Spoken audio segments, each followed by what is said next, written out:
Today, we're going to talk about what it's been like selling real estate in the Bay Area during the pandemic. And then we're also going to go over our predictions of what it's going to be like selling real estate in the Bay Area after the pandemic, right? Yeah, should be interesting. Should be interesting. Let's talk about it.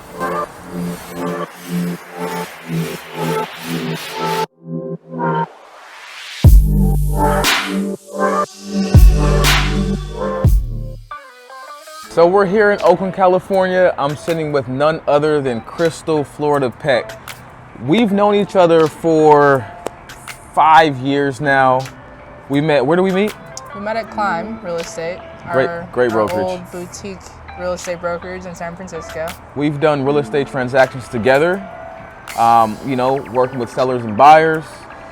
Crystal flips a lot of properties, so there was a time when she allowed me to invest with her. She said, Jerry, give me 20 grand and I'll give you 30 grand back. And being the woman of her word, I gave her 20 grand. She gave me 30 grand back. So we've been able to form a great business relationship over the years. Not to mention, Crystal just got married, so congratulations. Thank you. I was there to experience that as well. Beautiful wedding. So let's talk about 3 things that have changed in our career based on the pandemic. Number one is no open houses. Wow, no open houses. That's when we got a lot of exposure for the homes that we list. Number two is having to schedule showings before you can actually view a property. And we had to use the PED form. That was bad. That was horrible. Yeah. Yeah, that made our job a lot tougher. Which is a coronavirus advisory form that we have to use before we show a property. For every client, we had to have them complete a form, and we had to schedule each showing. So if I'm working with 4 buyers in one day, and they want to see 4 houses each, I'm showing 12 houses. Made our jobs a lot more difficult, especially when someone decides at the last minute they want to see an additional property. Yeah. We were rolling with the punches this last year for sure. Yeah. And then number 3 is having to work with the low inventory that the pandemic has caused.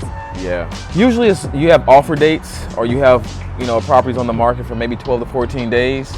Nowadays, during the pandemic, there can be an offer date 10 days out, but you'll see the house go pending within 3 or 4 days. Yeah, very common. A lot of people just taking offers preemptively before an offer date if someone just goes way over. Right. And in Oakland the past year, we've seen about a 12-13% rise in prices as opposed to the year before, which was closer to 6%. So values have gone up, they've doubled. So it's been interesting to watch some of these houses go for 20, 30, 40% over the list price. Right. And it was no handbook to tell us this. We're literally studying the market, week by week, month by month, to make the necessary adjustments to make sure that we're getting our buyers in contract. And more so setting expectations for our buyers, because it's a lot different than a year ago. So this is one of the craziest housing markets in American history. Definitely. I would say. Yeah. I've never ridden on so many houses that had 20, 30, 40 offers on one property. I've never seen, houses go 30 to 50% over on average so consistently. We just had a house in Berkeley that went $1 million over the list price. It's crazy. That's crazy. We have to really set expectations for our clients, because what the house is going to sell for is far off what it's listed at. Do you even use comps anymore? It's tough. I still do use comps, just depending on the activity and the interest, which is not always easy to find out. I make adjustments. Yeah, this pandemic has definitely changed our careers a bit, but because we're realtors, we're kind of built for this, right? It's not like we haven't experienced changes, especially us, because we went through when inventory had dropped all the way, and we had a bunch of notice of defaults, foreclosures, and then property values went up, so we kind of had to adjust there. This was a faster adjustment, I would say, but definitely an adjustment that we are all getting used to, and I think there's going to be another adjustment post-pandemic. So when the pandemic started, they put an eviction moratorium in place, which halted evictions and also opened up forbearances. So they're gonna lift the moratorium at the end of June. What do you think is gonna happen, Crystal?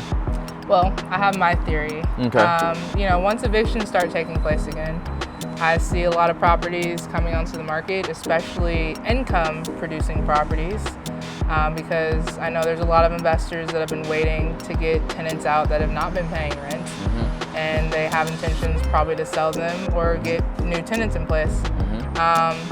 I also see, foreclosures coming back, and that will also really increase the supply. We'll see an uptick in supply right away as soon as foreclosures do start taking place, because a lot of people will realize they can put their house on the market because they already have equity and they can get out of it without losing it. Or we will start seeing, more foreclosures taking place at the auction as well. I see. I agree. So pretty much there's going to be problems. Once we find out how this eviction moratorium ends and what help will be provided, we will be solving a lot of problems, mainly with multi-unit owners who may want to sell because they're having a problem tenant, right? Or because of someone losing their job and they may not have the income to pay their mortgage or rent, so they may have to sell. I don't think that it's going to be what we saw 2008, 2011, because people have so much equity. People have so much equity, and only like half the country actually has mortgages on their properties. Right. So if they are in trouble, they'll more than likely sell because they know they can make some money instead of falling further into default. Right. Interesting. Make sure you like, subscribe, call Jerry. You can follow Crystal at C Florida. And let's keep this thing rolling. Stay in touch for more real estate advice. Stay in touch for more pool party advice. Call Jerry.